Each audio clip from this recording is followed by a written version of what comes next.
And at 10, 8, Aunt May and Mary Jane. Okay, so technically this is Spider-Man, but it's a zombie version of Spider-Man, but I'm gonna count it anyway because this is pretty damn messed up, zombie or not. On Earth 2149, an alien plague ends up infecting all superpowered individuals and turns them into zombies. However, it's later revealed that the Necronomicon from Evil Dead was actually what caused it. But after learning that the plague was actually like a bad thing, Peter ran home to get Aunt May and MJ the hell out of Dodge. But when he gets there, we get a good old case of protagonist syndrome and boom! Zombie Spider.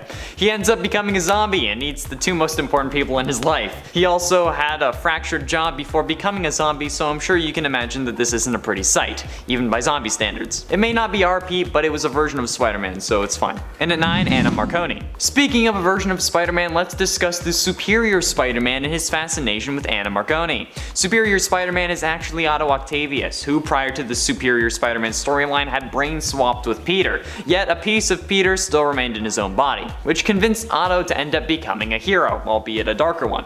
Doc Ock was up to some really shady stuff while pretending to be Peter, cause you know, since Peter is young, handsome, in shape, and has actual women in his life, Otto tried his luck at getting MJ to sleep with him, but failed miserably. So, you know, things weren't going that well. But then there's Anna Marconi, whom this Otto-Peter hybrid started dating. She had no idea what the real situation was going on inside that noggin, and while it's unclear if they ever actually hopped on the good foot and did the bad thing, it's obvious that things were at least heading in that direction. Otto was in love with her, which was a surprise since he even decided to give Peter back his body to save her. But it was still an absolutely horrific story, immoral, in the highest class of the word.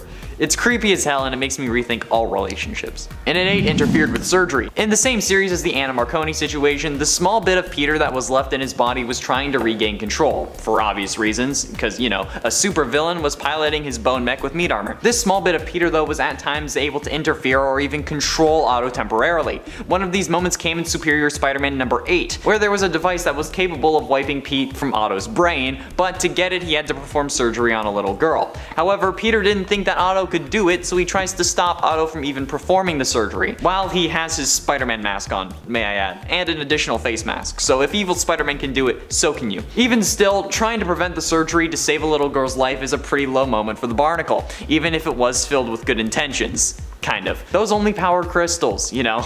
Actually, is that how it works? I don't know. I don't think like Topaz is going to cure my depression or something. And in 7, scarring Harry Osborne. While Spider-Man 3 in and of itself is one of the most despicable things that Spider-Man has done, well, with the exception of that sweet dance scene, one of the most horrible things actually in the movie is during the final fight between Harry and Peter. Peter shows up at Harry's house wearing the black symbiote costume and is mad about Goblin Jr. being the reason that MJ left Peter. However, this fight is about more than that, since Harry still blames Peter for killing his father, and Peter is done trying to convince him. After wailing on him a little bit, Peter kicks Harry into the path of a rogue glider, sending him flying into a shelf of good old-fashioned pumpkin bombs. After some mental torment, he knocks Harry out against the wall, at least so he thinks. But in fact, Harry is awake, and as Peter is walking away, Harry decides to chuck a pumpkin bomb at Pete, who dodges it thanks to his spider sense, but then thanks to the symbiote throws it back at Harry, causing it to explode basically right next to his face. If it weren't for the goblin serum, Harry would definitely be dead, and honestly, even with it, I'm surprised that he survived. But you do have to admit, it was pretty damn cold, but Harry also did kind of deserve it. And at 6, assorted killings. For being a hero that has a strict no-killing rule, Spider-Man has killed quite a few people, but perhaps most notably Logan's friend Charlie,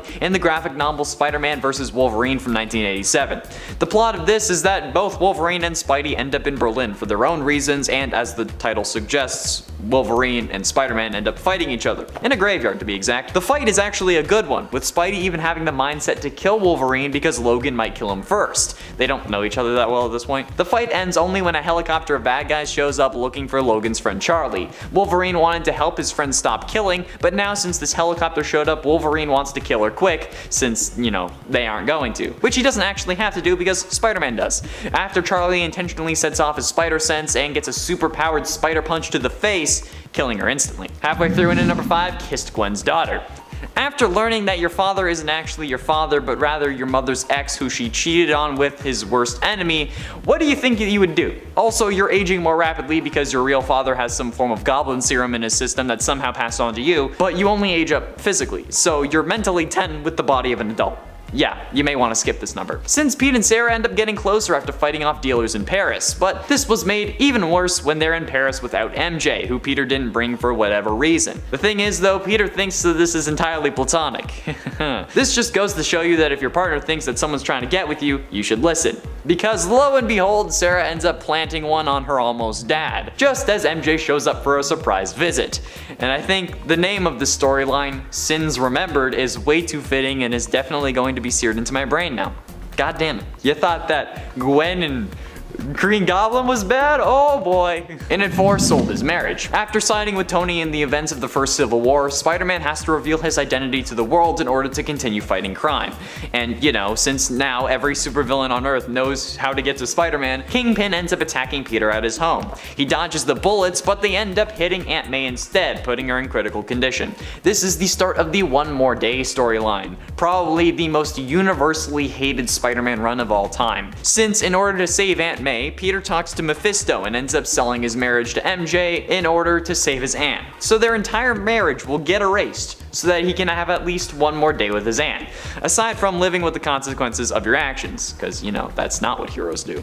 Which is also pretty goddamn horrible. You wanna know what else is pretty goddamn horrible? Like, MJ had to agree to it as well, or at least she had to say that she did. But like, seriously, if you're being realistic, okay? How many years does Aunt May really have left? Okay, like, honestly, not many. So selling your marriage to bring back your one foot in the grave aunt just seems like a not so even trade to me. I'm just saying. MJ's gonna be around for longer. You heard it right, ladies. I'd let my old aunt die for you. Hit me up. Getting close to the end into number 3, One Moment in Time. The One Moment in Time story comes after the One More Day story, and this seems to be the storyline that No Way Home is taking inspiration from. However, after saving Aunt May, Wilson Fisk ends up sending a hitman after MJ's Aunt Anna Watson, but the hitman, revealed to be Eddie Brock, ends up attacking Mary Jane. Peter takes the wounded MJ to Doctor Strange, who heals her, but Peter also insists that Doctor Strange performs a spell that causes everyone to forget that he's Spider-Man, because again, not living with the consequences of his actions. Strange contacts Iron Man and Mr. Fantastic for advice, and they end up agreeing with him eventually. They do, however, decide that nobody should remember who Peter is aside from Peter. Not Doctor Strange, not Tony, not Mr. Fantastic, not MJ. But Peter, being Peter, jumps out of his protective bubble and grabs MJ and pulls her in before the spell's complete. They wake up in a motel and Peter explains what happened. Mary Jane asks why he couldn't just let her forget, and then she explains that she can't be with him because it's only a matter of time before somebody rips off his mask again and they go after her family, and that's a danger that she can't let happen. Back in the present though, Mary Jane also explains that he has to move on and find somebody who can be with him. Should've just let her forget it, man. Penultimately, into number 2, Hit Mary Jane. To get things straight, I understand that finding out that you're actually a clone and that the real Peter Parker has been living his life for the past few years as Ben Reilly because he thought he was the clone would be pretty earth-shattering, but nonetheless, it doesn't excuse this behavior. You may be under a lot of stress, but you never hit or take it out on your partner in any way whatsoever. No matter what gender you are or aren't, you just don't, okay? But Peter didn't get that memo for a minute, since in the Clone Wars storyline after finding this out, Peter and Ben are in the middle of a scrap. Mary Jane admittedly doesn't make the brightest move though when she attempts to break the two up, but Peter instinctively backhands her across the room, a moment we see referenced in Spider-Man 3 in the cafe that MJ works at. However, in the comic, Mary Jane was actually currently pregnant with his child, and while Peter does instantly regret this and is filled with shame and guilt, he runs away.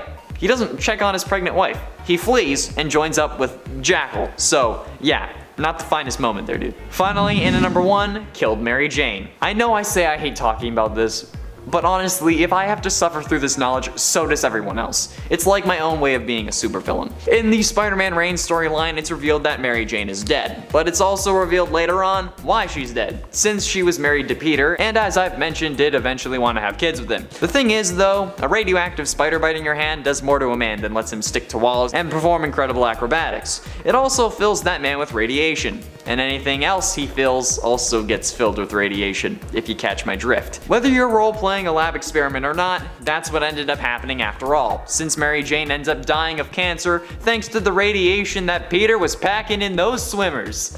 Yeah, it's absolutely horrible, and while yes, it's a question that everyone had, It's not something we ever wanted an answer to, especially if this is the way that it was gonna go. And it's an affair. Now, Betty Brant got married in Amazing Spider-Man number 156 and headed off to Paris for a honeymoon that doubled as a work assignment for her and her new husband, reporter Ned Leeds. However, in Amazing Spider-Man issue 183, we see Peter propose to Mary Jane and her turn him down, which puts him in a pretty dark place, which means that when Betty shows up in Peter's apartment in Amazing Spider-Man 184, there are going to be some issues. However, Betty claims to have left Ned on their honeymoon, while also on assignment together. But here's the biggest kicker.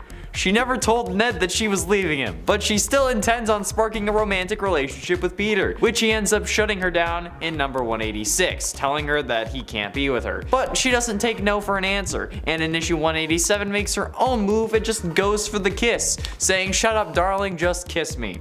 The next panel then cuts to a few hours later, which sparked the debate whether he and Betty actually ended up bumping more than lips.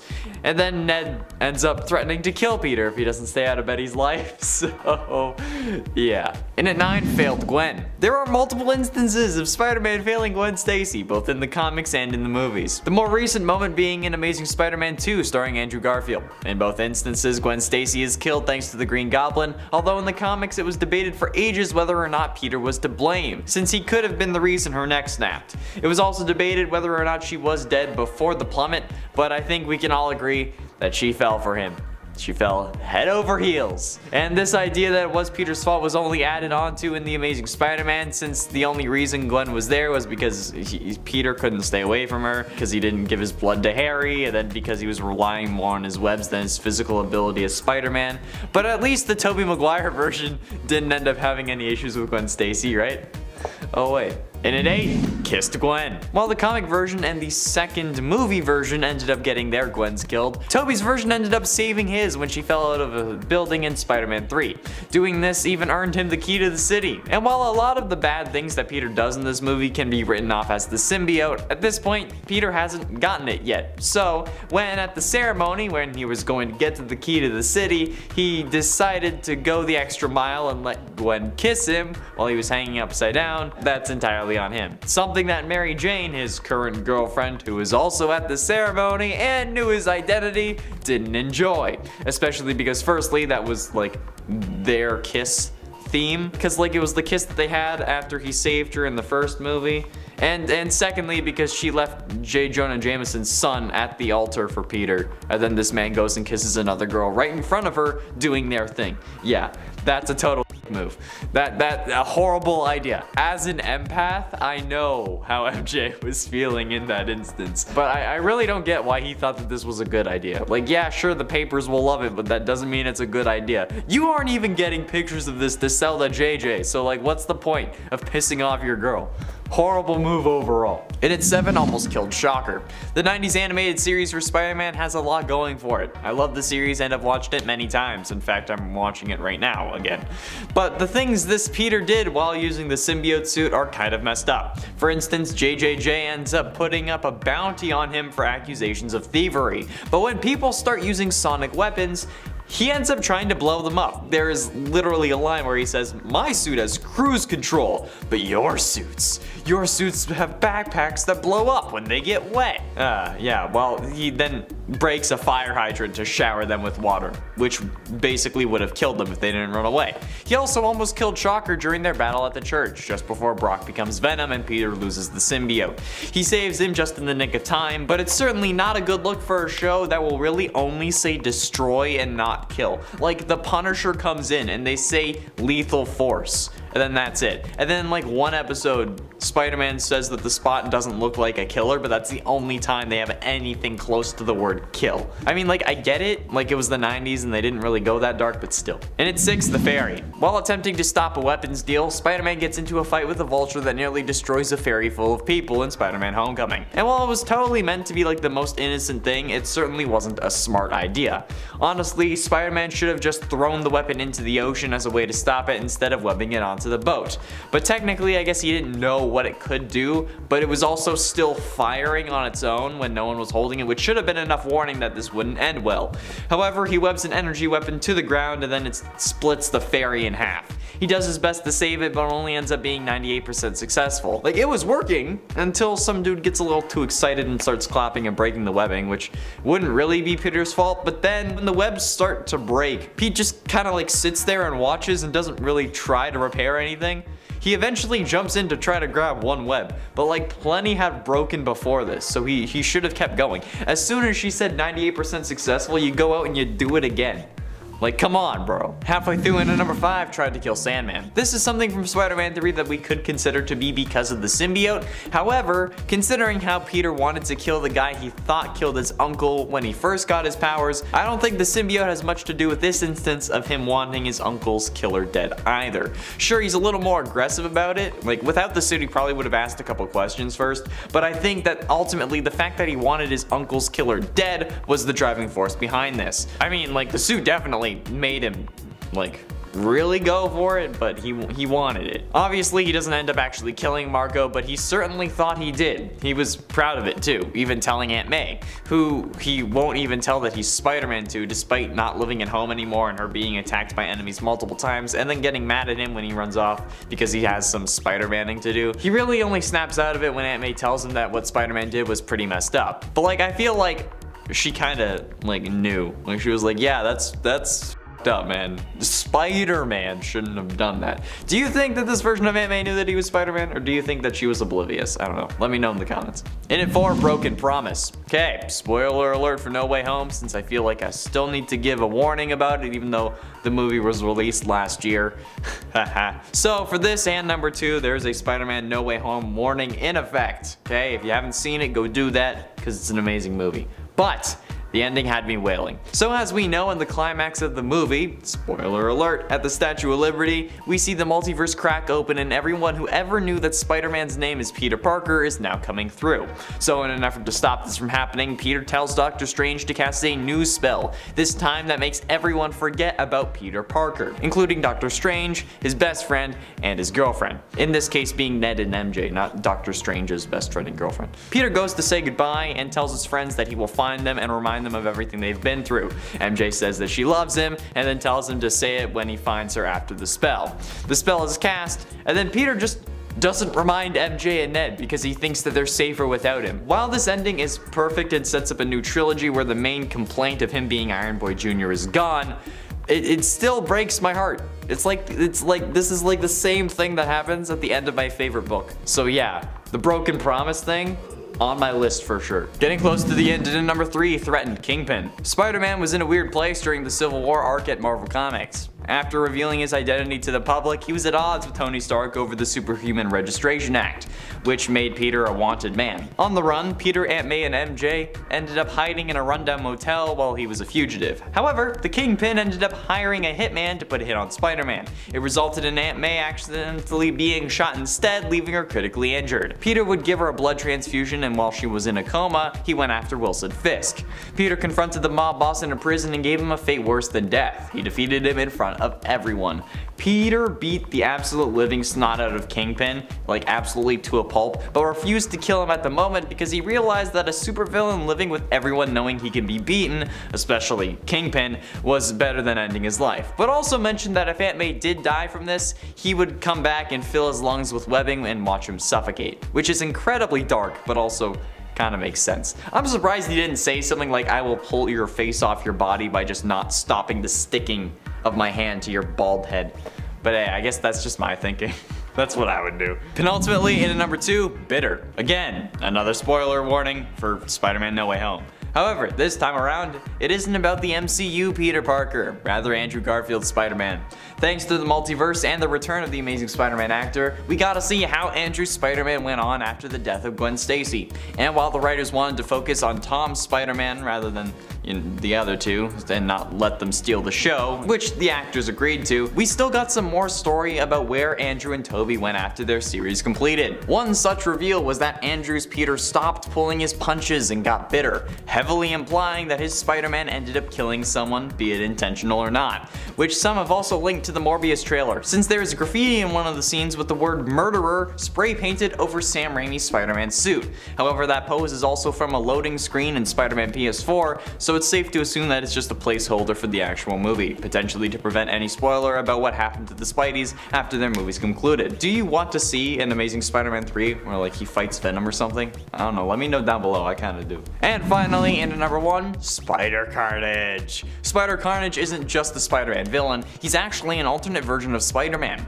Hailing from one of the many Earths, this character was introduced in the 90s Spider-Man animated series. Again, my favorite Spider-Man animated series.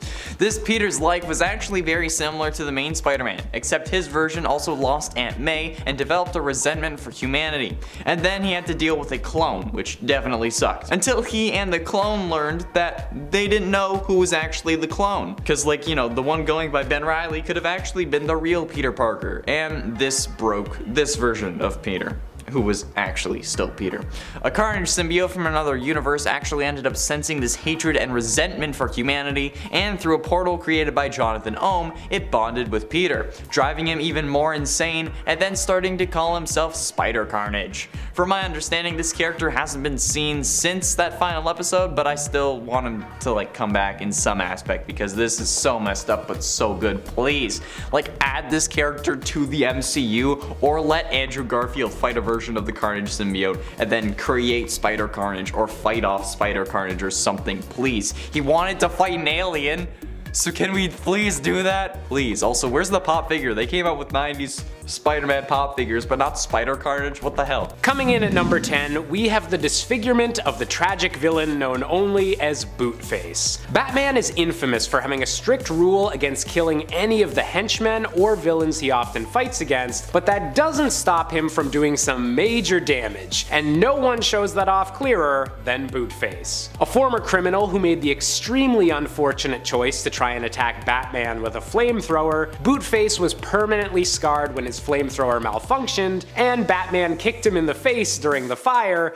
grafting the imprint of Batman's boot directly on Bootface's, well, face. Bootface would return as part of a group of similarly injured villains that wanted revenge on Batman for permanently altering the course of their lives, and while it could be argued that maybe these guys shouldn't have been living a life of crime in the first place, it still is pretty messed up just how far Batman is willing to go, even if he's technically not breaking his no-killing rule. Coming in at number 9, we have the time that Batman made Robin dig his own grave. Yes, the Silver Age of comics has more than its fair share of wild moments, but few can probably compare to the cover image of Jimmy Olsen and Robin being forced to literally dig their own graves while Batman wields a Tommy gun. Now, apparently the actual story behind this cover is because Batman has lost his memory and been convinced that he's actually a member of the Mafia. While Superman still retained his sense of self, he had to pretend to go along with the Mafia act until he was finally able to return Batman's memories, but not before likely traumatizing Robin and Jimmy Olsen for life by making them dig their own graves at gunpoint.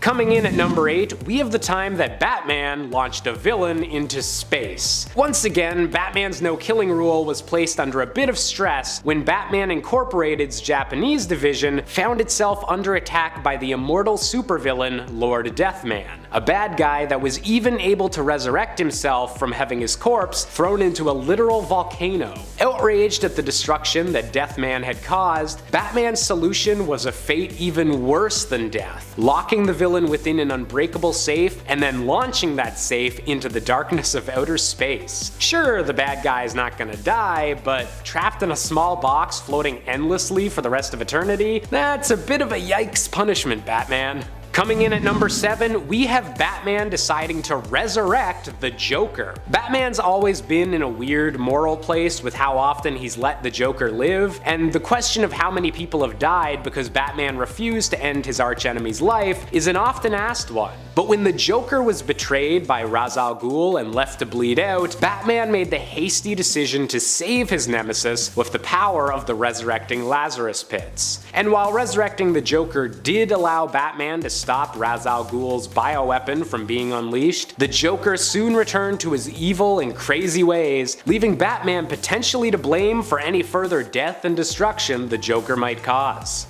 Coming in at number 6, we have a Golden Age Batman highlight with the time he straight up murdered a henchman with the Batplane. Batman's earliest adventures are notable for not quite having polished out the details of the character yet, with stories featuring him using guns and being a lot less uptight about the whole no-killing thing. One of the biggest examples was how Batman treated the superpowered henchmen of the villain Dr. Hugo Strange in the very first issue of his self-named series, using the Batplane's machine guns to take out a criminal truck driver before using a noose on the back of the Batplane to wrap around the neck of a genetically altered mental patient labeled as a monster. You'd think that maybe the comic would imply that Batman was just airlifting the monster somewhere else, but the narration makes it clear that nope, Batman just flat out hung a guy. The 1940s were definitely a different era. Coming in at number 5, we have Batman spying on the entire superpowered population with Brother Eye. Following an event in which Batman had his memory wiped by Zatanna and then eventually remembered it, Batman realized he would never be able to fully trust the Justice League, or any powerful metahumans for that matter. In a case of majorly overcompensating for this issue, Bruce Wayne constructed Brother Eye, an artificial intelligence housed in a secret satellite that kept tabs on every superpowered being on the planet, all without anyone knowing they were being watched. Of course, this tech would later be manipulated and abused by the villain Maxwell Lord, showing that sometimes Batman's paranoia can go a bit too far and have disastrous effects on the rest of his team. Coming in at number 4, we've got the time Batman was the worst friend ever and slept with Barbara Gordon behind Dick Grayson's back. In the alternate future where the animated series Batman Beyond takes place, Terry McGinnis eventually found out the reason that Bruce Wayne and Dick Grayson were no longer on speaking terms. Apparently, Bruce and Barbara Gordon, the girl that Dick was absolutely crazy about, had a relationship that ended in a miscarriage while Dick was out of the city dealing with personal issues. This is some incredibly heavy stuff to put in the comic follow-up to an animated children's series, and it really seems out of character for Batman to betray his protege so deeply and then handle the fallout so poorly. Whether it's iffy writing or just a really dark take on Bruce Wayne's personality, breaking the hearts of two people he claims to care about the most is a really bad look. Coming in at number 3, we've got to go with Batman keeping logs on how to defeat the rest of the Justice League. During an event known as the Tower of Babel, Ra's al Ghul manipulated his daughter into giving up Batman's secret files that he had assembled on all the Justice League members and how exactly to defeat them if they ever went rogue. And while Batman claimed this was all because of the very real possibility of the team being compromised or being controlled by an enemy force, it's kind of hard to defend your choice as being the right one when Martian Manhunter was lit on fire, the Green Lantern was made blind, and Superman was poisoned with red kryptonite. Bruce Wayne may be smart, but in the hands of a villain, his plans just might be deadly. In a similar vein, coming in at number 2, we have Batman hacking Cyborg the very first time they met. While this incident occurred in the alternate Injustice universe, the idea behind it is essentially the same as our last entry. Batman has a hard time trusting people, and sometimes that gets revealed at the exact wrong moment. With the Justice League divided as Superman becomes a villain in this universe, Batman temporarily injures Cyborg with an electrical virus, which Cyborg quickly realizes would be impossible with his new firewalls, and then makes the realization that the virus's date signature reads as the very first week that Cyborg and Batman ever met. Ice cold, Bruce. Ice cold. And finally, coming in at number 1, we have to go with Batman's treatment of Robin in the infamous series All-Star Batman and Robin. There's always been a bit of weirdness to the dynamic of Bruce Wayne teaching a child or teenager to become a violent vigilante sidekick in his quest for justice, but this alternate universe miniseries by Frank Miller definitely takes the cake. With this version of Batman constantly verbally berating Dick Grayson with some dated language that we definitely can't use on this channel, the worst moment of all comes when Batman locks Dick inside the Batcave as some form of intense training under pressure, forcing the boy to live in pure darkness and eat rats to survive. With all the awful things Batman has done over the years, torturing this young boy who just wants to be a hero might be one of the worst. And at 10, faked Clark Kent's death. Jesus, there's a lot wrong with this number already, and we're only at number 10. Oh boy, this is bound to be a fun list. Starting off, Superman wasn't really a good person. He was nowhere near the perfect cookie cutter guy that we know today. He was actually quite toxic to Lois when things first started. Case in point, Superman's girlfriend Lois Lane. This 137 issue story features a lot of questionable moments, but one of these things is when Lois Lane disguised herself as the French actress Lois Laflamme so that she could get close to a foreign dignitary for an interview. Superman decides that he has to teach her a lesson for using such tactics in the pursuit of a story, so he falls for Lois Laflamme as Clark Kent. When she rejects his marriage proposal, he pretends to kill himself right in front of her by jumping off a building just to make Lois feel bad. Although he claims that he's doing it as well because he needs to change into his Superman costume in midair because one of the rooms in the hotel they were on was robbed that day, but I think we all know the only reason why he did it. And at 9, prosecutes Lois. In issues 99 and 100 of Superman's girlfriend Lois Lane, we see Lois be charged with the murder of Lana Lang. Lois gets into an argument with Lana Lang when they were secretly both invited to a talk show in Gotham City to talk about how much they know Superman during Superman Appreciation Day. I don't know why they're celebrating Superman in Gotham since he hardly does there, but whatever. But on the drive home, Lois and Lana get into a car crash, but only Lois makes it out alive. Batman ends up defending her in court for some reason. I really don't know why. I doubt he passed the bar. But with Batman defending her, the DA's office figures that the only man who can defeat Batman in court is Superman. Thus, he becomes a special prosecutor and prosecutes the love of his life. I mean, he was like forced to do it, but still, what the actual hell is going on with the series?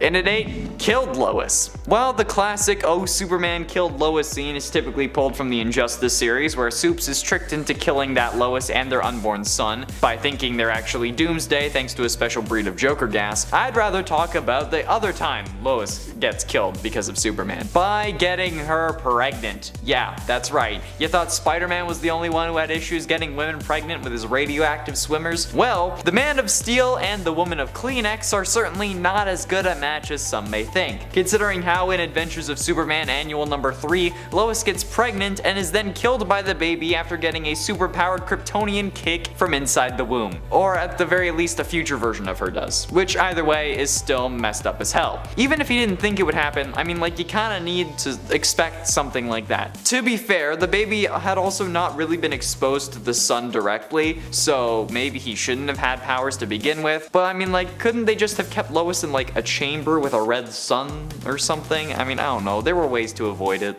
And at 7, desecrates Lois's grave. Yeah, that's not even the worst part about this issue, it gets worse. After finding out that Lois is going to die from their baby, Superman tried to kill himself by flying into space as far as he could from Earth. But when he does, he meets an alien warrior princess named Maxima, who he then proceeds to hook up with on Lois's grave. Which is probably the most disrespectful thing you can do on your former lover's grave, I'd think. Especially when the headstone has a line from you that reads "There can only be you," and a wreath that you had left presumably earlier that day, at least. Or if not, earlier that week. But like, yeah. That's probably one of the most problematic covers ever that features Superman, especially at the point that it was released. I'm sure that there's been problematic things since, but oh. And at 6, eviction. In Superman's 8th ever appearance in Action Comics number 8, he didn't seem to really have a grip on the whole how to be a good guy thing. Since after a group of kids commits a crime to join a gang, Superman takes the gang out thinking that it will save the kids. But they don't want to reform, they just want to keep being bad. Probably because the whole like, the gang is the only people who care about me kind of thing or something like that, right? That's usually the line. Well, want to know how Superman fixes that? Not by sending them to jail or getting the cops to take him for some kind of scared straight thing. No, he instead gets an idea from a hurricane and starts tearing the poor neighborhood apart. Yeah, thinking that when he's done, the town will be rid of its quote, filthy crime-festering slums. I mean, I guess it kinda worked in a way, since the government ends up rebuilding modern apartment units there that are definitely too expensive for the previous residents. So the crime does leave because the people have to leave as well. Huh. Halfway through into number 5, Exposed Batman. While this seems like something that any version of Superman would do if they turned bad, it's actually interesting to see that only the Injustice version of Superman did it. Yeah, after getting fed up with Batman leading the resistance against his totalitarian regime, Superman tells the world that Batman is really Bruce Wayne. How does he do this, you ask? Like a press conference, or like a worldwide news message or video maybe? Nope, none of the above. This dude frickin' outs him on Twitter. Superman, in just 4 simple words, tells the world that Batman is Bruce Wayne. Using those 4 words, actually. From the official Superman Twitter account, by the way. Dude doesn't even use his Clark Kent Twitter. Man, he's still hiding behind his identity, but then decides to out Bruce's. It's a damn shame. With over 2.5 million retweets and over 3.5 million favorites, this was certainly number 1 on trending for sure. At least until Kim K posted a pic in like a Batman costume to capitalize on the news, pushing the actual Bruce Wayne as Batman thing to number 2 on trending. That's probably what would have happened. Let's be honest.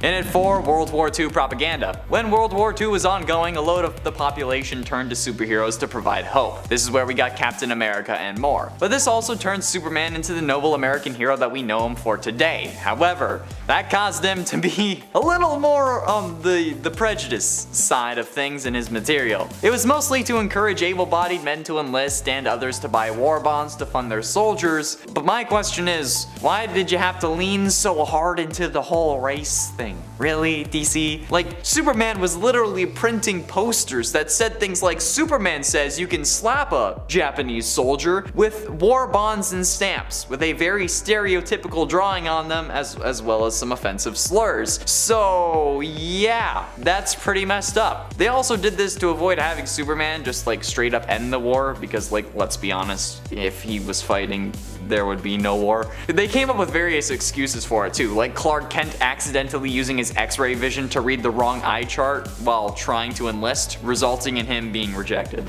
Getting close to the end, into number 3, made a film with his friend's wife. A lot of people make fun of the adult film industry, okay? But honestly, it's the backbone of the economy, at least in some cases. However, Superman has never shied away from helping small business owners, especially in Action Comics number 592 and 593. That's right, before Kim K had her go at it, Superman tried the whole celebrity tape thing, with the help of a character named Sleaze, one of Darkseid's former enforcers. Superman tracks down a missing new god, Big Barda, to Metropolis' roughest neighborhood, the Suicide Slum. There, Superman discovers that not only has Barda been brainwashed by Sleaze, but the Apocalypse native is using her to produce a line of popular adult films. Superman tries to rescue her, but ultimately falls under Sleaze's control as well. And Sleaze does exactly what you would expect. He becomes sleazy. He takes Barda and Superman to the local videographer and makes some naughty videos. Then her husband walks in. It's certainly an interesting couple issues. Penultimately, in at number 2, Executioner. Nowadays, Superman doesn't really kill, aside from a few moments, Man of Steel and Injustice most notably. However, there wasn't really an origin for this moral code. We just kind of assumed that he was a good guy that didn't want to kill. However, writer John Byrne wanted to answer that unasked question in Superman number 22, one of the most controversial Superman stories ever. In this issue, Superman finds himself in a pocket dimension where a group of 3 Kryptonian soldiers had wiped out all life on Earth, with the exception of Bruce Wayne, Lex Luthor, and a synthetic life form that was calling itself Supergirl. They try to fight the criminals, but they're not really a match for them, which results in Supes taking some unexpected actions. He exposes the group, which also included an alternate reality version of General Zod, to golden kryptonite of their world, resulting in them permanently losing their powers, and him keeping his since it wasn't kryptonite from his world, it was from their pocket dimension. But Zod still threatens Superman and says that he'll track him down and destroy his Earth, even though he literally has no powers. But instead of just abandoning them on a dead planet, Supes thinks that that's not enough, so then he kills them with kryptonite. However, he is still grief-stricken and then promises that he will never kill again. My question is, why'd you have to pull out the green kryptonite if you already took away their powers? Couldn't you just have like... Finally, and at number 1, ruled the world. Oh boy. Usually when people talk about ruling the world and Superman, they talk about injustice again. And while this is a great story and an example of what can go wrong with superheroes, the story of King of the World is also a good cautionary tale about Superman. In the late 90s, this story featured a series of prophetic dreams that make Superman realize that his regular MO, just flying around and waiting for disasters to happen, isn't really working. And Kal-El decides to be a little more proactive. However, to him that means building a series of spy satellites to survey Earth, helping Superman keep track of everything that's happening at once, all over the globe, and giving up his life as Clark Kent to work as Superman full time. Sleep deprived and losing his grip on humanity, as well as his sanity, Superman starts to interfere more and more with Earth's affairs, toppling extremist governments and even changing the weather. But when he realizes that he can't be everywhere at once because it's the whole world, the Man of Steel deploys an army of Superman robots to help maintain law and order, effectively making Superman a benevolent dictator. Only snapping out of it when he gets a kiss from Lois Lane. This is what happened, okay? This is what No Nut November will do to the weak-minded, okay? Superman wouldn't stand a chance. Also, I find it funny how he made flying robots, because the Man of Steel made Men of Steel.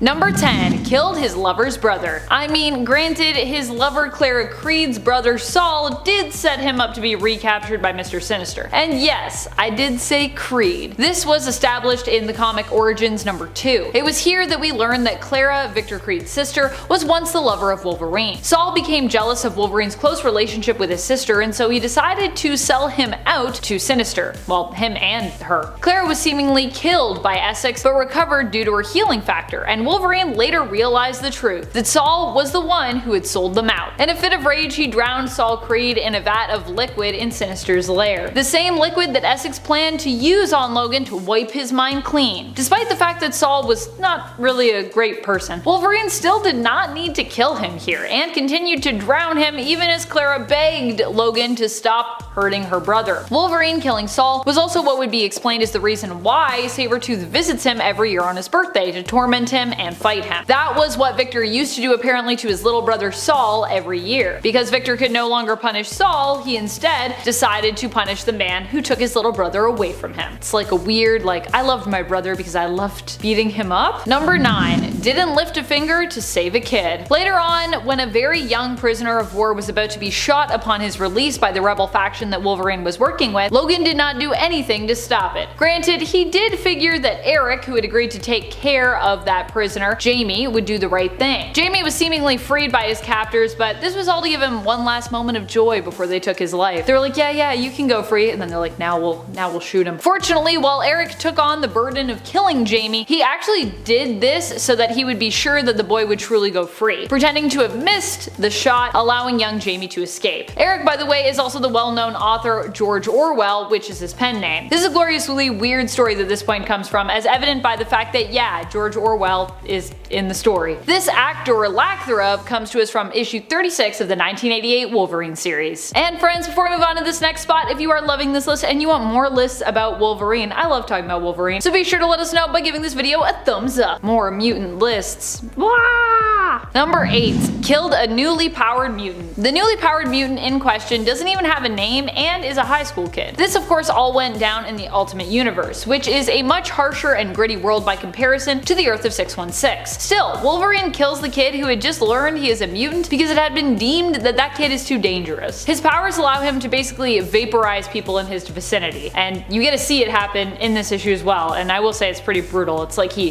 burns people sort of from the inside out is what it looks like. Without meaning to, this kid vaporized all the people in his hometown, including his own family and his girlfriend. Rather than try to help this poor kid, it's decided the best thing for all of mutant kind, though maybe not this youngster himself, is for him to die. Wolverine is sent on a mission to deal with this new mutant. He talks to the kid and does his best to explain sort of what's going on and what's gonna happen. He isn't a cold-hearted killer after all, but he also still goes through with the mission without even seeming to question if it's the right thing to do. I mean, come on, Wolverine. It's just a kid. The two mutants go up to a cave in the evening and Wolverine gives him a beer and explains the whole situation. And in the morning, only Wolverine leaves the cave, implying the despicable deed has been done. Also, this kid never even got a name. Number 7. Kidnapped a nun. Now granted, Wolverine did this to actually try and help a recurring rival of his from back in Madripoor, Roughhouse. Roughhouse, you see, had been taken by the evil cyborg Geist, who had been around since World War II and had a history of working for villainous world leaders, including the Fuhrer. Geist had taken Roughhouse to use him for experimentation, as he was trying to use a very intense type of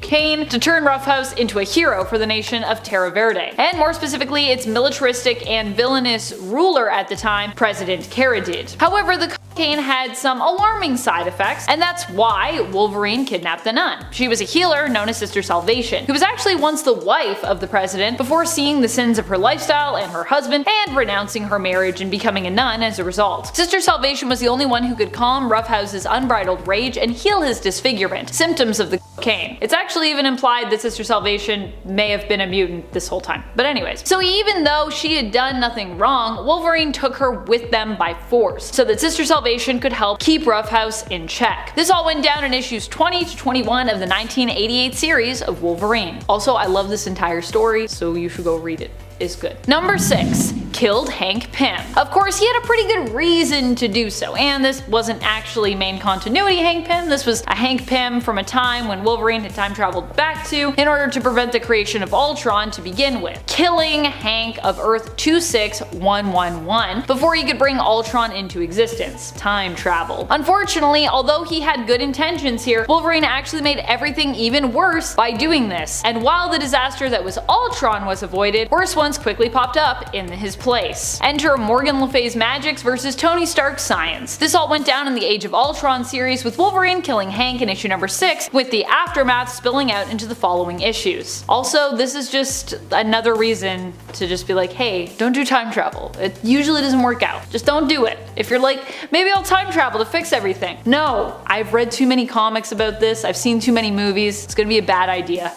overall. Except for maybe Back to the Future, although it goes wrong and then it usually goes right by the end.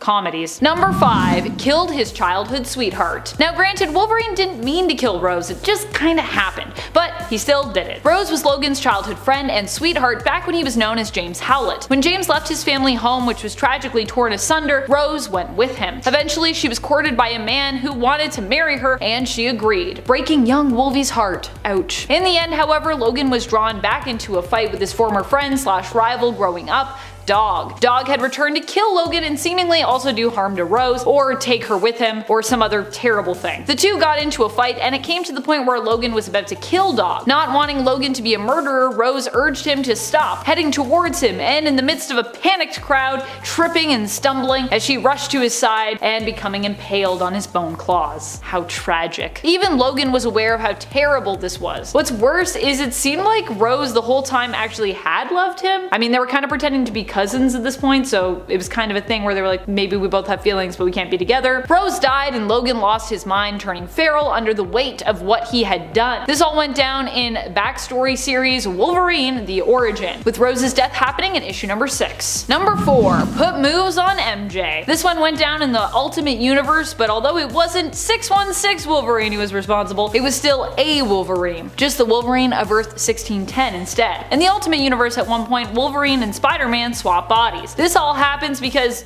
well, Jean is mad at Logan, which is maybe one of the most despicable things that Jean has done, making Wolverine swap bodies with someone that he hates, but I guess we'll save that for our Jean Grey version of this list. While their bodies are swapped, it turns out Wolverine got some alone time with Mary Jane while in Peter's body. We later learn, once the two heroes have swapped back, that Logan in Peter's body attempted to put the moves on MJ and even tried to sleep with the young lady, which is pretty despicable for like a long list of reasons. And I don't think I have to go into them because I think you know what they are. Number 3. Trying to shame the Punisher, which admittedly doesn't sound that despicable. Like on paper, trying to shame someone doesn't sound that bad, until you understand the whole context in which Logan tried to shame Frank here. This really comes down to a sort of comic book writer feud, wherein Frank Thierry, longtime writer on the Wolverine series, decided to get back at Garth Ennis for his brutal rendition of the fight that happened between Wolverine and the Punisher in his own Punisher run. Ennis's fight happened in Punisher issue 17 back in the 2001 series. series. That fight really only started because Punisher made fun of Wolverine's height. Their team up there also started with them taking on a group of people with dwarfism, and then of course ends with Wolverine getting steamrolled by Frank. And I mean literally steamrolled, with a steamroller. To get revenge though, Frank Thierry sank pretty low. At the end of his fight with the two heroes in issue 186 of Wolverine, he has Wolverine discover Punisher's bodybuilding mags, and basically makes fun of him for having them and trying to shame the Punisher because he believes that he's gay. That's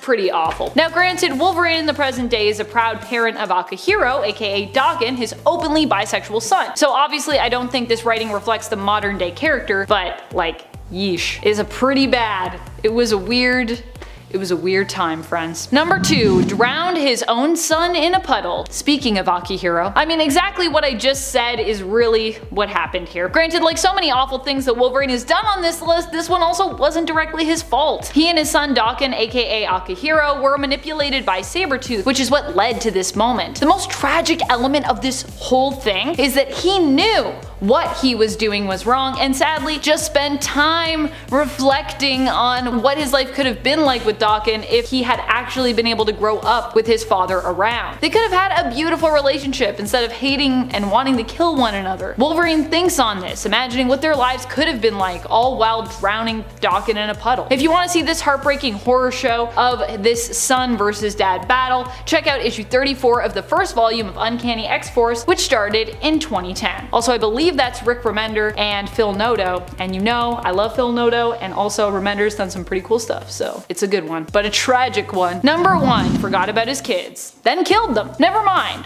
Wolverine just killing Akihiro, who admittedly in the past has also been pretty evil, so as awful as that was, there was still kind of an element to that where it almost felt fair. It was still sad, but you were like, I mean, he's kind of a bad guy. But Wolverine's fights against his children is not a saga that ends there. In fact, there was another time in the comics where Daken actually pitted his dad against his fellow half-siblings, all children of Wolverine's that he either never knew about or had forgotten as a side effect of his healing powers and his super long lifespan. This team was brought together by Daken, and he called them the Mongrels. Or well, brought together by Daken, and the Red Right Hand at least called them the Mongrels. They came together to take on their father, with Daken training them for the fight. In the end, however, Wolverine defeated them, killing them all. Now this of course is a win-win scenario for Daken though, because either they killed Wolverine, his own father and enemy, or they ended up killed, which meant that Daken would also have a part in hurting his dad just by revealing the truth of the team members and how they were all his kids. Really though, the greater organization behind this whole plot was the Red Right Hand, who only wanted Wolverine to suffer as they had. They were united by the fact that they'd all lost family members to Logan, who had killed them at one point or another in his very long life, which is why they pit him against his own unknown children before taking their own lives. They were like, we don't even want you to die, we just want you to hurt people that you once loved or could have loved. You know how it is. And Wolverine doesn't even know, because he's like, I don't even know who these people are, and then later finds out and is like, oh gosh, oh boy, my life is terrible. Number 10. He gives up fighting the Hulk to let him sick the Illuminati. One of the Hulk's most awesome and powerful moments came in the World War Hulk story, when the Incredible Hulk gathered up his warband on Sakaar and headed to Earth for some much desired revenge on the Illuminati. The Illuminati had tricked Hulk, banished him into space, left him stranded on a world where he was forced to become a gladiator and work his way to become king, and then the ship they sent him there on self-destructed and caused the passing of tons of people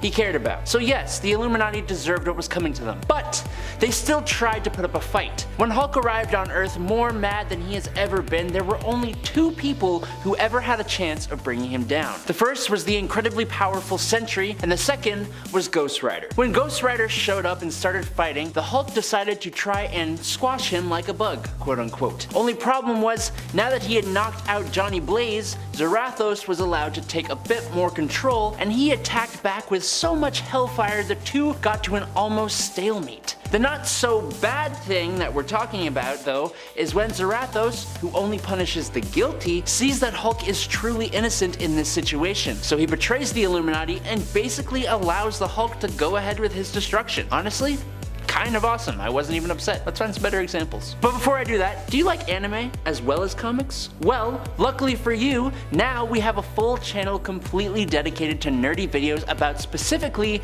anime and manga. Go check out Amazing Top 10 Anime. Let's just move on. Number 9, Johnny Blaze and Danny Ketch. Yet again, I can't really say I blame Johnny Blaze all too much for this one, but still. When Danny Ketch became a new Ghost Rider after Johnny had imprisoned Zarathos in an amulet, Johnny was more than a little suspicious. Johnny Blaze traveled from the west coast to confront this new Ghost Rider, thinking that Zarathos had returned somehow. Blaze hunted down Danny Ketch Ghost Rider and tried to take his life multiple times while Ghost Rider kept attempting to escape Blaze and bring the villain Blackout, who was dispatching multiple people, to justice. Johnny kept this up until he finally watched Ghost Rider save a child in Central Park. This finally made him become less suspicious of Ghost Rider and he stopped trying to take him out repeatedly. He instead decided to observe Daniel to make sure that he wasn't Zarathos, and he taught Daniel how to fight and protect himself when he wasn't transformed into Ghost Rider. So ultimately he made up for it, but still a little impulsive with the old de-lifing there, Johnny. I want to tone that down. Number 8,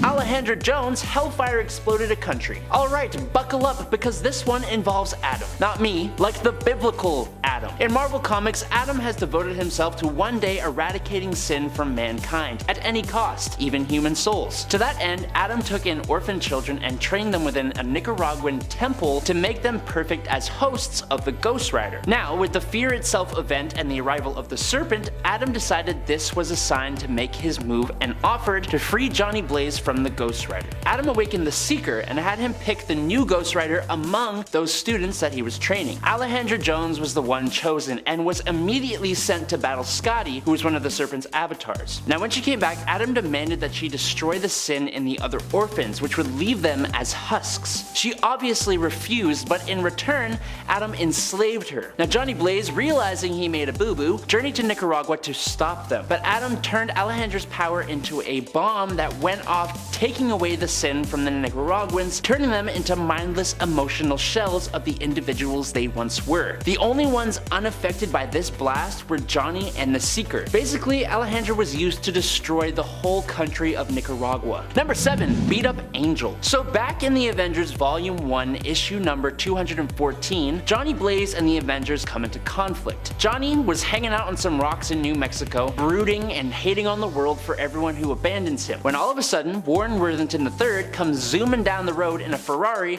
with a girl in the passenger seat. Johnny seems to get really jealous and decides to scare the hell out of the couple, causing Warren to crash the car. Johnny then challenges Warren to a race. Now to be fair, Warren gets a good punch in on Johnny, but that just makes the Ghost Rider use his Hellfire to burn Warren's soul and put him into a coma. Kind of really overdoing it there, Ghosty. Thor, Tigra, Iron Man, and Captain America head to the area of the incident to take on the Ghost Rider, only for him to give them much more of a fight than they probably expected. Number 6, Killing Starseed. There was a time in the 70s when Johnny Blaze Ghost Rider joined up with the team known as the Legion of Monsters. While not entirely bad, some of the characters here were monsters and they did indeed give in to their monster tendencies. One such moment would come in Marvel Premiere number 28 in 1975, when a seemingly peaceful alien from a highly advanced race came and plopped a mountain down in California. It caused a bunch of earthquakes which attracted the Monster Legion, and thanks to Morbius and Werewolf by Night who gave in to their hunger, they attacked the alien.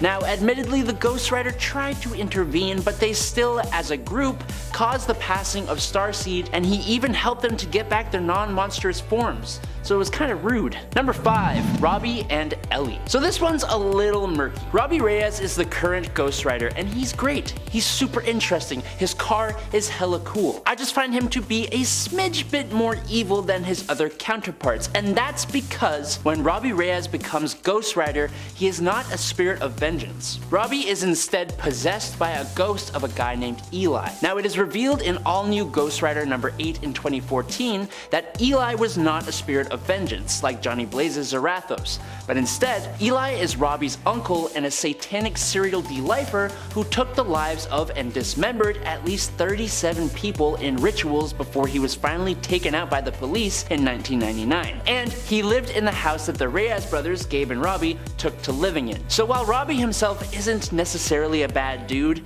not entirely, the alter ego he now lives with is indeed quite evil, and they constantly have to do mental battle for Robbie to stay in control and not completely give in to Eli's bloodlust. That's a no for me. I don't know. Number 4. Power Obsessed. Ghost Rider Danny Ketch was an interesting one for sure. His spirit of vengeance happened to actually be an ancestor of both him and Johnny Blaze named Noble Kale, who became a spirit of vengeance. In Danny Ketch Ghost Rider number 2, Danny gets the spirit exorcised from him, but instead of doing him good, he went a little bonkers, craving the spirit's power like some kind of addiction. He tried to set himself on fire in Times Square to get the power back. That's how crazy he went. He ended up hanging out in bars, fighting other people just for fun. Yeah, sounds like a blast. But in a turn of events, he was fed doses of the Ghost Rider power, feeding his addiction. Then he began hunting down the other Ghost Riders and Verminous Rex, taking him down and absorbing a whole bunch of Ghost Rider souls and quote-unquote overdosing on the power. The Archangel Zadkiel intervened and saved him, but made Danny one of his knights, hunting down other spirits of vengeance, which led him after Johnny Blaze and saw Danny convince a young man, Lucas Collier, to end his own life. So yeah, he's kind of absolutely horrible. Number 3. Throwing his brother off a bridge. Speaking of Danny Ketch, he is actually the brother of Johnny Blaze. In the beginning of Ghost Rider Volume 9, Johnny Blaze was the king of hell. Something that happened in Damnation after Johnny's soul was sent to hell and he convinced Zarathos to help him in a journey to usurp Mephisto's throne. Either way, Johnny Blaze began capturing demons roaming the earth. He tried to recruit the help of his brother, Danny, but Ketch refused and tried to convince Johnny that his position as the king of hell was corrupting his soul. Blaze didn't seem to like that too much, and so he very unceremoniously stripped Ketch of his spirit of vengeance and threw him off the Manhattan Bridge. Nothing like stealing your brother's power and throwing him off a bridge, am I right? Luckily though for Danny, he got saved from drowning by caretaker Sarah, but this is like the 4th time Johnny has just gone way overboard, or over bridge. I'm just gonna stop. Number 2. Johnny hires Cosmic Ghost Rider. In an alternate future when Thanos was attacking the Earth and going on his mad conquest, Frank Castle was killed and sent to hell. While down there, he made a deal with Mephisto to gain the spirit of vengeance and defeat Thanos. The only problem is, when he came back, he was too late and Thanos had taken the lives of everyone on Earth. So he roamed the Earth totally alone and it drove him insane. Castle made a deal with Galactus to gain the power Cosmic in exchange for the Earth. So now, it's Frank Castle with the spirit of vengeance and the power Cosmic. Yes, it is as cool as it sounds, but him going bonkers has made things much more interesting. Unfortunately, he actually goes on to sort of join Thanos in his quest. A lot of stuff happens with the baby and adult Thanos, but basically, in Earth 616, Johnny Blaze is the king of hell, forces this Cosmic Ghost Rider to attack the Avengers in Avengers Volume 8 number 24, and forces Robbie Reyes into a race for Robbie's power, threatening the life of Robbie's brother Gabe. So yeah, this is Johnny being a jerk again, hiring an insanely powerful Cosmic Ghost Rider to de-life the Avengers. Luckily it doesn't turn out that way. And in at number 1 is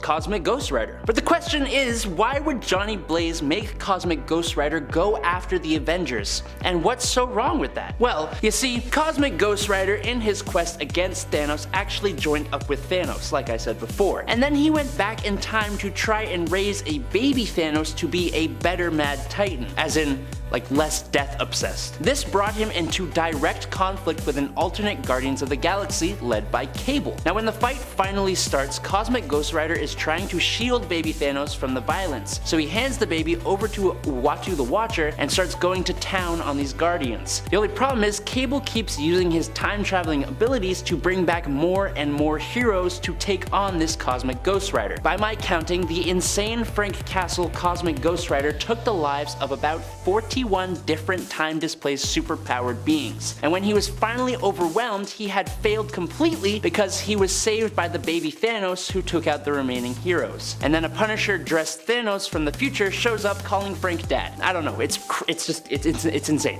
Just go read it. Innate 10 exposed Batman. While this seems like something any version of Superman would do if they turned bad, it's actually interesting to see that only the Injustice version of Superman actually did it. Yes, after getting fed up of Batman leading the resistance against his totalitarian regime, because, you know, that's a bad thing, Bruce, Superman tells the whole world that Batman is really Bruce Wayne. How does he do this, you may ask? Like a press conference, or like a world message, or like a video? No, none of the above. The dude just frickin' tweets. Superman, in just 4 simple words, tells the world that Batman is Bruce Wayne. Using those 4 words, actually, in that order. From the official Superman Twitter account, by the way. Dude doesn't even use his Clark Kent Twitter. Like, he's still hiding behind his identity, but he decides to out Bruce's. That's hypocrisy right there. But I guess that's all politicians. With over 2.5 million retweets and over 3.5 million favorites, this is certainly #1 on trending for sure. At least until Kim K posts a pic in like a sexy Batman costume, so that the whole Bruce is actually Batman thing moves to #2, and then the whole internet breaks again. Innate 9 joining Reverse Flash. In Tales from the Dark Multiverse 1, Flashpoint, we see a world where Barry Allen died while attempting to get his speed back with Thomas Wayne in the Flashpoint timeline. This leads to Reverse Flash claiming to be the Flash and trying to end the war with the Atlanteans and Amazons by threatening them. Obviously, this doesn't work out because they're the goddamn Atlanteans and Amazons. So, in an effort to save himself, Reverse Flash races through time, changing events to create the world exactly how he wants it, which involves saving not only Bruce Wayne, but Martha and Thomas Wayne as well, resulting in a world without a Batman. Because, you know, Batman's gonna fight against Reverse Flash no matter what. So just getting rid of Batman, this is the smartest thing any villain has ever done, straight up. But on the final page of this issue, we see Eobard with all the new heroes he ended up creating and convincing them to join him, as we can see by the Reverse Flash symbols on their suits. Even Green Lanterns and Wonder Woman has one. This page also has a Superman and honestly, sick suit, but being controlled, or I guess led by the Reverse Flash, makes this utterly horrifying to think about, especially when you can see the other members of the Flash family racing behind Reverse Flash. Like, he finally got what he wanted. Eobard became the Flash, and now he has his own Justice League that serves his own purposes. This should have been higher. Innate put Atlantis in the desert.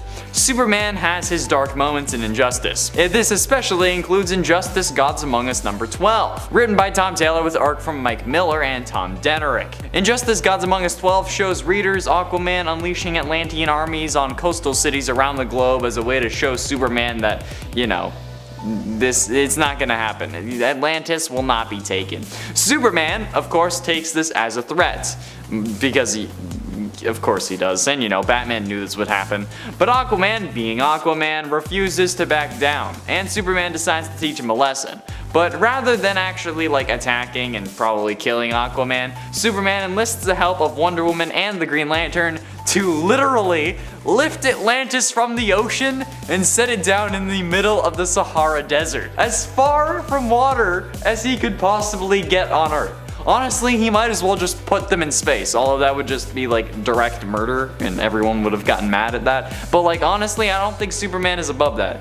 This guy is a frickin' monster. And it's 7 killing Green Arrow. Being as powerful as he is, it's important that Superman keeps a tight grip on his sanity and his powers, because, you know, a huge part of the reason that Clark trusts Bruce with shards of kryptonite is because he knows that he can end up being used as a weapon or just going crazy if Lois dies. In this case, he wants Batman to stop him using that kryptonite. However, when Superman goes too far, sometimes nobody's actually there to stop him. In Injustice Gods Among Us #11, the issue before Superman dropped Atlantis in the Sahara Desert, when the Green Arrow is trying to distract Superman, he fires an arrow at him that bounces off Superman because, you know, it's not a kryptonite arrow, but then it hits his father, Jonathan Kent, in the shoulder. It doesn't kill him.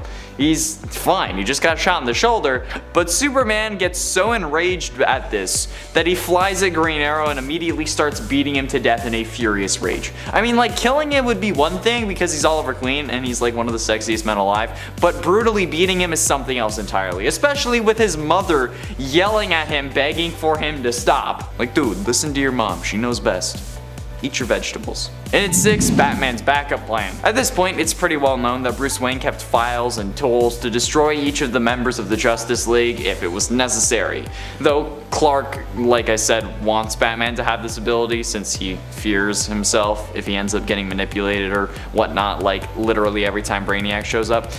But the other Justice League members have not given Batman their information or been like, yeah man, you can do that. In JLA, The Tower of Babel by Mark Waid and Howard Porter, Batman is shown to keep secret records of how to completely destroy each and every member of the Justice League.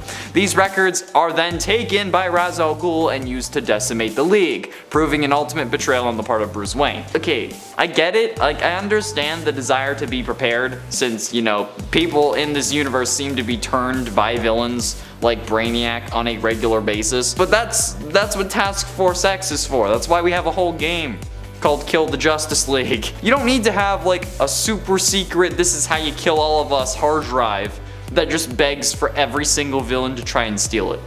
It's kind of stupid how you thought that was a good idea. All you need to do is have it in your brain. You're the world's greatest detective and you couldn't detect that was a bad idea. Halfway through into number 5, Wonder Woman destroying the Justice League. When it comes to power and skill levels, Wonder Woman is arguably one of the strongest members of the Justice League. Characters like Superman and Martian Manhunter may have incredible power as aliens, and Superman especially may well just be the most powerful hero of all, but Wonder Woman is also basically a deity, at least being a god adjacent, because she's an Amazon. She's one of DC's most powerful heroes, if not their most powerful hero, especially if Kryptonite's around, and she has to keep her abilities and powers in check, much like how Spider-Man always has to pull his punches so he doesn't kill someone. However, in a one-shot called JLA A League of One, written by Christopher Moeller, Wonder Woman realizes that the Justice League are just holding her back. She realizes that the entire league will be destroyed if she doesn't stop them herself, so she takes on each member of the Justice League and takes them down on her own so that she can act individually, kinda like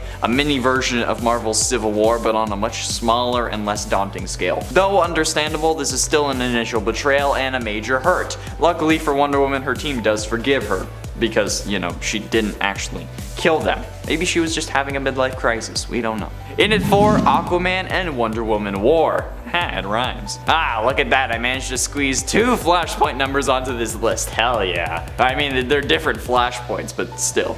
In the animated The Flashpoint Paradox movie in the DC animated universe, the world is much different to its CW counterpart, and kind of the general DC universe, mostly due to the war between Aquaman and Wonder Woman, who end up being the villains of the movie, thanks to them being former lovers while Aquaman was married to Mira, and then Wonder Woman then killed Mira when she tried to get revenge for her sleeping with her husband. But to be fair, she also wears Mira's crown after she kills her, so it's not really like it was oh yeah, it was self-defense. However, this war actually resulted in the destruction of the planet at the exact moment that Barry was able to get enough speed back to get back into the Speed Force and set everything straight. It's a really suspenseful moment where Reverse Flash had just been killed by Batman, so Barry would have enough speed to run back and stop himself from saving his mother. He managed to get into the Speed Force just before the world's destruction caught up with him. It's absolutely insane. It's very Justice League Zack Snyder cut-esque. However, I'm pretty sure they got it from this movie either way. He managed to get back into the Speed Force before the world's destruction, and then the world was destroyed. But so yeah, it's a bad thing, okay? Even if the Justice League isn't really a thing in this universe, it was still their fault. Getting close to the end, in at number 3, Injustice. I think the whole Injustice Earth is enough of a sin to earn a spot on this list. Just the entirety of the Injustice world is truly an injustice. In a parallel universe, the Joker tricks Superman into killing his pregnant wife Lois Lane and detonating a nuclear weapon that destroys Metropolis, killing millions of people. Mad with grief and rage, and because, Lois Lane died in this universe, Superman goes dark and murders the Joker, quickly losing his moral compass. 5 years after this moment, Superman has formed the One Earth regime to enforce global peace through fear, and rules the Earth as a ruthless dictator with an iron fist. Or I guess a steel fist. Get it? Because he's the Man of Steel. Anyway, alongside many other heroes and villains, he recruited or forced into joining him and killing any who oppose him. Batman ends up establishing the insurgency, which is actually supposed to oppose Superman's regime, and then that's why he exposes his identity. But then the ensuing war between the factions just leaves the Justice League disbanded. But either way, this is probably one of the darkest timelines. Penultimately, in number 2, ruled the world. Usually when people talk about Superman ruling the world, they're talking about injustice. And while that is a great story and an example of what can go wrong with superheroes, the story of the King of the World is actually a good cautionary tale about Superman other than injustice. In the late 90s, this story features a series of prophecy-like dreams that make Superman realize that his regular MO of just flying around and waiting for disasters to happen isn't really working. And Kal-El decides to be a little more, proactive. In this case, that means building a series of spy satellites to survey Earth, helping Superman keep track of everything that's happening all at once, and then giving up his life as Clark Kent to work as Superman full time. Sleep deprived and losing his grip on humanity, Superman starts interfering more and more in Earth's affairs, toppling extremist governments and even changing the weather. When he realizes that he still can't be everywhere at once though, the Man of Steel deploys an army of Superman robots to help maintain law and order. Again, making him a benevolent dictator. Only snapping out of it when he gets a kiss from Lois Lane. None of the Justice League really tries to stop him either. They just kind of accept it, which is surprising, especially for Batman. Although I find it funny how the Man of Steel deployed Men of Steel. And finally, in number 1, getting Alfred killed. Look, after Bruce Wayne loses his parents, Thomas and Martha, he's a young boy, okay? The only person who can truly take care of Bruce is Alfred Pennyworth, the Wayne family butler. However, Alfred ends up becoming like a second father to Bruce, raising him to adulthood and caring for him throughout his entire life.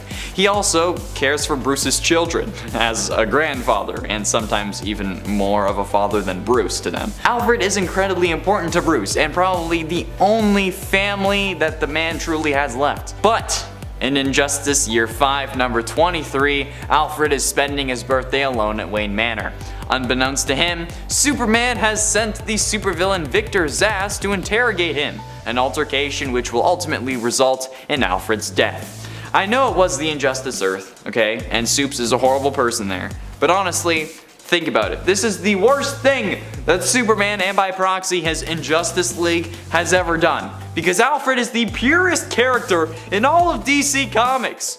And in the moment that Alfred died, so did a piece of the DC universe. It doesn't matter if it was in one of infinite Earths and it was one of infinite Alfreds, none of them deserved this.